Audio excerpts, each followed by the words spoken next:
Di tengah perkembangan sektor pariwisata Labuan Bajo, sejumlah warga masih menggantungkan penghasilan dari aktivitas mengumpulkan sampah plastik.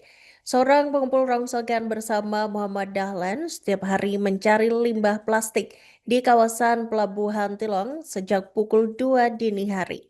Fenomena ini menyoroti persoalan pengelolaan sampah di kawasan wisata, sekaligus menjadi cerminan kondisi ekonomi sebagian warga setempat. Dan terkait hal itu, Tribuners, jurnalis dari Tribun Flores, Tari Rahmaniar, akan memberikan informasi selengkapnya untuk Anda. Selamat siang, rekan Tari. Silakan dengan laporan selengkapnya. Selamat siang rekan Iraka. Ya benar sekali bahwa ada cerita menarik yang bisa dilihat di tengah pariwisata Labuan Bajo yang terus berkembang.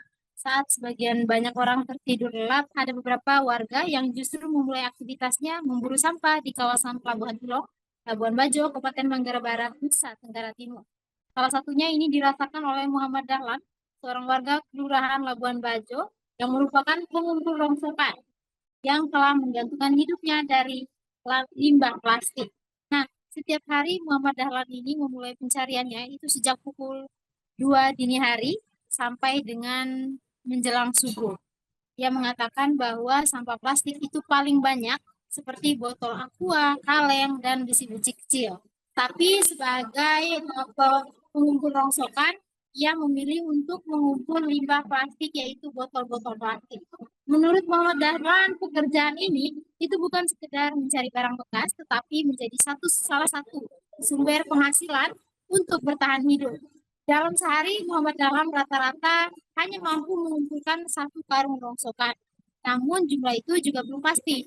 Nah, berdasarkan pantauan Tribun Polres.com kemarin, di kediaman Muhammad Dahlan, di di kediaman Muhammad Dahlan dipenuhi karung rongsokan sampah plastik yang ia kumpul. Ada sekitar belasan karung yang berukuran 50 kg terisi botol-botol plastik yang siap dijual berjejer rapi di belakang pekarangan rumah Muhammad Dahlan sendiri.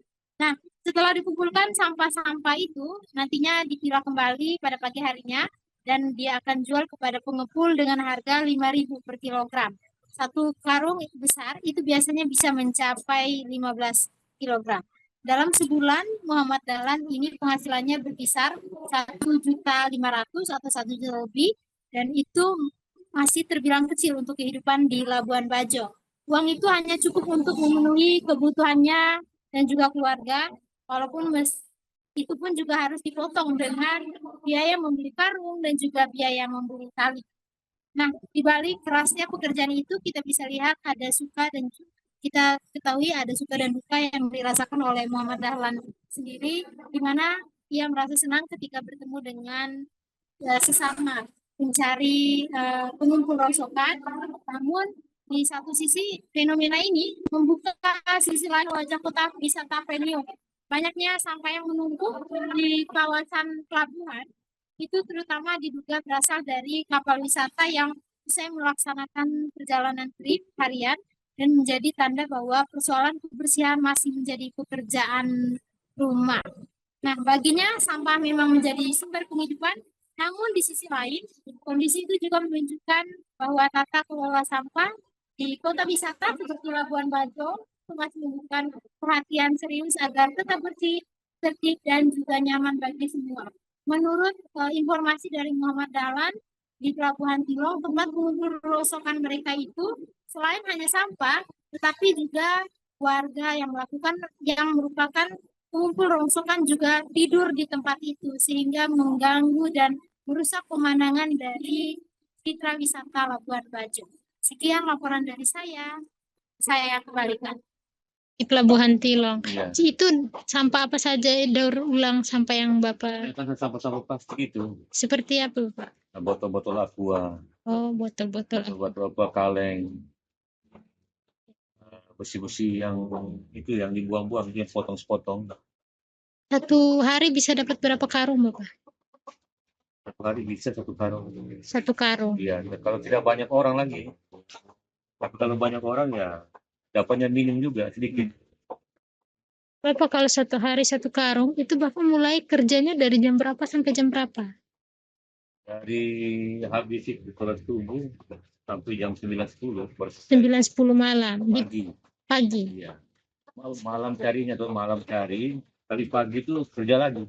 Pagi kerja lagi. Buka lagi plastiknya, kantongnya itu Kalau malam carinya mulai dari jam berapa, Bapak? dari jam 2. Dari jam 2 malam Iya, di Pelabuhan Tilong. ya Pelabuhan Tilong. Bapak mungkin Bapak bisa ceritakan sedikit sukanya dulu.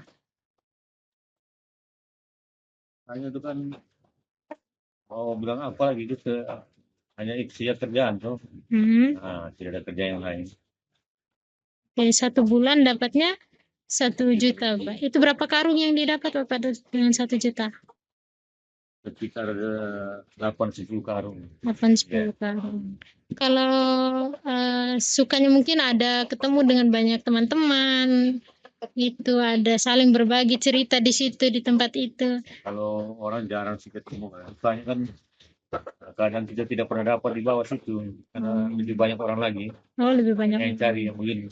Berarti kalau mau dibilang sampah plastik untuk di Labuan Bajo khusus di Pelabuhan Tilong itu sangat banyak, Bapak. Banyak sekali karena perahu dulu wisatawan itu buangnya di situ. Perahu wisatawan Ya. buangnya di situ. Kalau pulang trip kan sore, Mm-mm. pulang trip sampahnya dibuang di situ semua. Bapak bisa cerita dukanya? Dukanya ya kadang dapat kadang tidak. Kadang dapat, kadang tidak, karena harus rebutan dengan Iya, teman-teman lain. kan banyak orang juga kadang tuh hampir semua orang tuh tidur di sana, tidak pulang lagi mereka. Jaga itu. Jaga sampah itu. Oke. Nah, Bapak, ini kalau misalnya sudah terkumpul, itu dibawanya kemana? Nanti ada yang ambil. Dari mana itu biasanya? Ada dari Sernadu tuh orang Jawa yang punya. Jual ke mereka. 1 Iya. karung jual ke mereka berapa? Ya, per kilo dia. Per kilo. Kilo. Per kilo berapa, Pak? 5.000 per kilo. 5.000 per kilo. Ya. 1 karung itu bisa sampai kilo, berapa kilo, Bapak? Tergantung karungnya, ada yang besar kan ada yang kecil. Kalau yang besar seperti itu, Besar sampai 15 kilo ada. 15 kilo. Tapi itu tindis lagi ke sini. Tindis lagi ke sini. Full dia. Bapak kerja sendiri kah atau ada anak-anak bantu mungkin? Ya kadang kerja sendiri, kadang juga dibantu sama anak-anak. Hmm. Sama ibunya ini juga sering juga pergi cari juga. Pergi cari juga. Selain di Pelabuhan Tilong mungkin ada tempat-tempat lain yang biasa Bapak ambil. Iya, paling di sekitar sini sih ya, di tempat-tempat Muatnya sampah. pakai apa, Bapak? Pakai manual, pakai angkat saja. Pakai angkat saja, tidak pakai motor. Tidak. Oke, Bapak. Iya. Bapak mungkin apa kan ini di satu sisi sampah banyak, ada keuntungan buat Bapak mereka. Tapi di satu sisi juga membuktikan bahwa kota belum tentu bersih ya, kota pariwisatanya ini. Nah, Bapak mungkin ada sedikit tanggapan atau pesan atau harapannya apa Bapak sih? Kalau saya sih, kalau yang untuk sampah itu, kayak di pelabuhan situ, banyak pemerintah atur ulang itu. Soalnya banyak sekali orang-orang di situ tinggal, malah kayak kesannya kumuh di situ, di tempat sampah itu, di pelabuhan situ. Tinggal di situ, tidak pulang lagi. Bukan dilarang untuk cari sampah, tuh maksud saya bisa pulang, ada waktu untuk pulang. Soalnya tuh sampai pagi di situ. Kan kesannya tidak bagus, apalagi ini kan tuh kota pariwisata. Iya, ya orang-orang lihatnya bukan hanya sampah, tapi manusianya juga di situ. Tidak pulang di situ, tinggal dia. Kumuh situ. Oke, Bapak. Ambil tiduran di situ apa, pokoknya. Bapak dapat 1 juta per bulan. Terus itu ada biaya keluar apa yang Bapak keluar? Beli karung. Beli karung. Tali. Beli karung, beli tali. Iya. Mungkin selain pesan tadi pengelolaan atau penataan tempatnya lebih baik atau aturan ya Bapak ya? Iya.